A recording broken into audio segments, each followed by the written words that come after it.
Howdy friends and welcome to the Warlock of Firetop Mountain. Now I was playing this the other night and I was having a blast, so I thought I'd play it for you guys.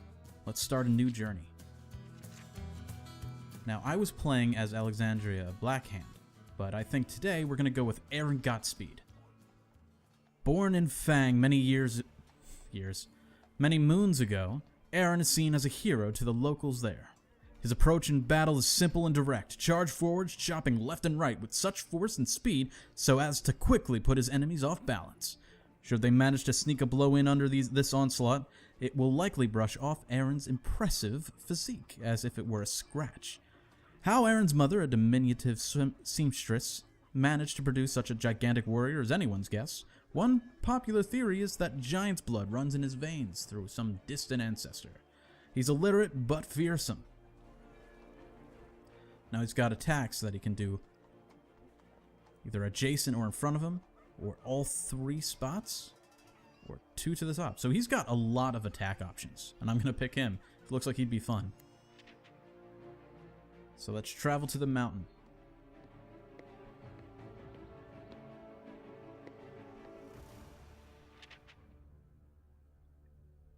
After your 2-day hike from Anvil, you reach the base of the infamous Firetop Mountain. It has been a long journey from your home city of Fang, capital of the small but prosperous province of Chiang Mai, and host to the Trial of Champions.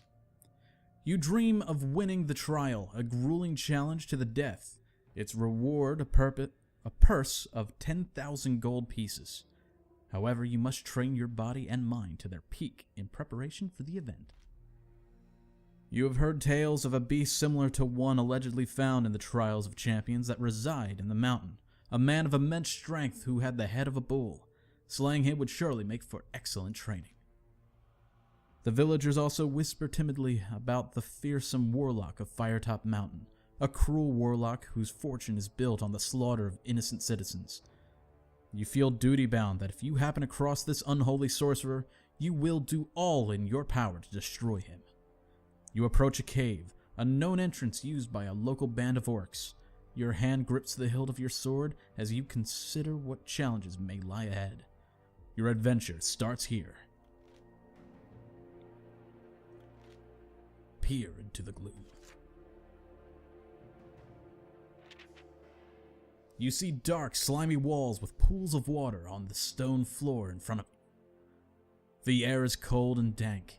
Hearing faint scurrying to the east, you light your lantern. This place smells perfect for my training. Smells perfect? This place seems perfect for my training. It's cold, wet, and smells of orc. I enjoy a good orc hunt. Step warily into the darkness. Now, you will get many different options. Here, we just approach the fork head. But now, we can choose to go either west or east. I'm going to go east. The sound of scurrying continues ahead of you, as well as the sound of heavy footsteps. Haha! My first challenge awaits me. I feel more than ready for this. A few yards ahead, at the limit of the light cast by your lantern, you catch sight of a cleft in the tunnel wall. Now, we could duck and hide, but this guy, he feels more like a, well, as his description said, a headstrong, kind of face-first type of guy. So let's approach what... Coming towards you along the passageway are two ugly, green-skinned creatures. You have disturbed an orc patrol. As they unsheath their weapons, you arm yourself and prepare to fight. We fight the orcs. Fight. Alright. So the rules of this are fairly simple, though things get a bit more complex as you go. When these guys turned and faced, they just moved kind of smoothly. That means that there's a good chance they're both going to move forward. If they wobble, they're going to probably attack in the direction they're facing. So, what a lot of the combat here is predicting what they're going to do. So I'm going to attack where he's going to be. So they both shake. So they both look like they're going to try and attack this here. So that means I should be able to just attack him. Now, he didn't wobble, so he's probably going to move forward. So I'm going to attack where he's going to be. Now, he's going to try and attack here. So I'm going to move out of the way, and he's going to miss his strike. Now, since he's not wobbling, I can predict that he's going to be here. So that went pretty smoothly. But things get more complicated, and you kind of have to learn by trial and error what the enemy is capable of. These guys, they only really seem to attack, face first. But there are those that will attack adjacent or multiple spots at once. You just kind of have to learn as you go. But I lost no stamina, but I gained 4 souls, and I've defeated the orcs. A quick search of the orcs' bodies turns up a handful of gold pieces, a crude bone charm, and a half-eaten rat on a stick. Gross. Let's take the bone charm. You pocket the bone charm, trying not to retch as you get close to the orc's stinking corpse. Perhaps it will be useful later. Let's head east. The passageway soon comes to an end at a solid-looking wooden door. Trying to open it, the door refuses to budge. You listen at the door, but hear nothing. These kinds of places always have doors that won't open. I should practice my skills in trying to break one down. So we could charge, kick, or turn around. Now, I got lucky when I was playing before, and I kicked the door. So I'm going to do the same here, because if we charge, something bad's going to happen to us. You give the door a mighty kick, and it swings open easily. You're about to enter when you notice that the room is actually a pit. Had you charged the door, you'd be nursing a sore rump by now. Examining pit, you notice the sides are full of handholds, so it should not be difficult to climb back. So let's climb into the pit. Looking around, you can see 2 cave entrances leading off from the pit opposite you. Moldering bone litter the floor, small piles of them stuck together in pools of foetid slime? Let's go with foetid.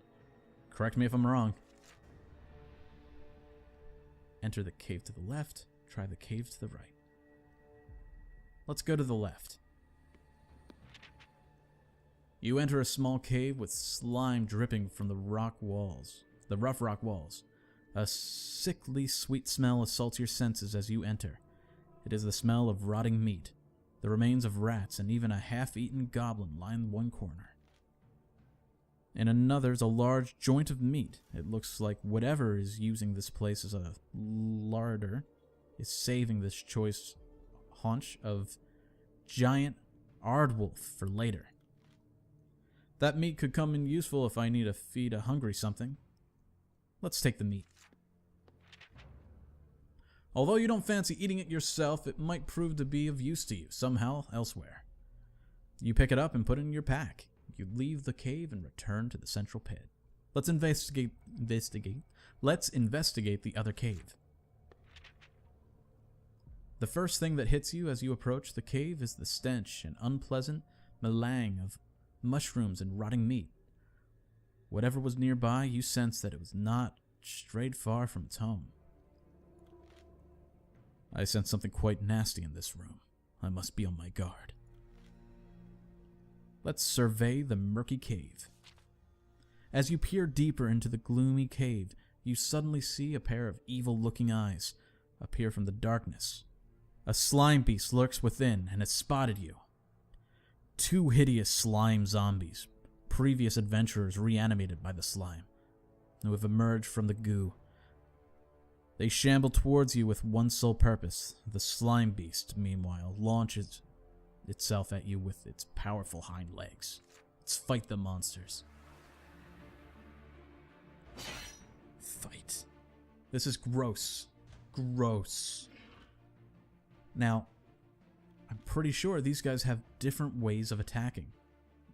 Now, I'm going to play it safe and not move right now. I'm kind of afraid to see where they might go. It doesn't look like I'm going to be able to hit anybody, but I'm going to just attack here and see what their attacks might be. Okay, that looks unfortunate. These guys seem to be able to do 2 at 1. I'm not sure what that looks like. It looks like these 2 are going to try and move here. He's going to try and move here, I think. So they're going to probably shove into each other. So I might be able to attack here.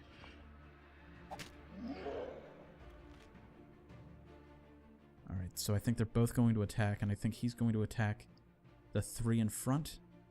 So this might be our safest bet.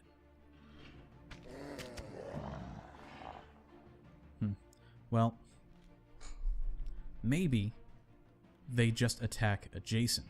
So I might be able to avoid their attacks by simply getting in front. So let's go here so this guy can't move. Well, actually, I can't move adjacent. Well, let's go here instead. So if these guys attack, they might just attack adjacent. Let's hope. I'm gonna just attack him. So we're doing a clash. It looks like he's going to approach forward, and he's going to approach forward as well. So let's try and attack here.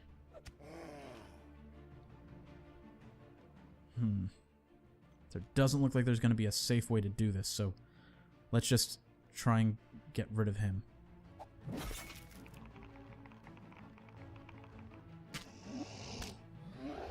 We've been lucky on these clashes so far. I've taken some damage. It's not great. But he's going to move forward, so we're going to be able to attack him here. And if I am correct, he should just attack here. Hopefully I'm right.